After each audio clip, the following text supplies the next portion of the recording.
নিজেকে তো জীবনে বহু স্টাইলে সাজাইলেন, এখন না হয় নবী করিম সাল্লাল্লাহু আলাইহি ওয়াসাল্লাম স্টাইলে নিজের জীবনটা করেন। হইতে পারে নবী করিম সাল্লাল্লাহু আলাইহি ওয়াসাল্লামের একটা সুন্নত আপনার জন্য সুপারিশ হয়ে দাঁড়াইবে। তো আমরা চেষ্টা করব নবী করিম সাল্লাল্লাহু আলাইহি ওয়াসাল্লামের সুন্নত তরিকায় চুল কাটা, এবং জীবনে যদি একটা সুন্নত যদি আমরা নবী করিম সাল্লাল্লাহু আলাইহি ওয়াসাল্লামের সুন্নত যদি আঁকড়াইয়া ধরতে পারি, আমাদের একটা সুন্নতই কাল হাসরের মাঠে আমাদের জন্য সুপারিশ হয়ে দাঁড়াবে। তো আমরা আমাদের যে এই কাঠিনটা হইল, এটা কিন্তু আমাদের নবী করিম সাল্লাল্লাহু আলাইহি ওয়াসাল্লামের সুন্নাহ। এটা কিন্তু আমাদের নবী করিম সাল্লাল্লাহু আলাইহি ওয়াসাল্লামের কাছ থেকে এই কাঠিনটা আসছে।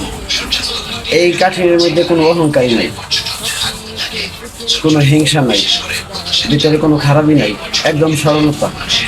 তো আমরা চেষ্টা করবো সবসময় আল্লাহর হুকুম এবং নবী করিম সাল্লাল্লাহু আলাইহি ওয়াসাল্লামের তরিকায় চলার জন্য, এবং নবী করিম সাল্লাল্লাহু আলাইহি ওয়াসাল্লামের সুন্নত তরিকায় চলার জন্য চেষ্টা করব ইনশাআল্লাহ।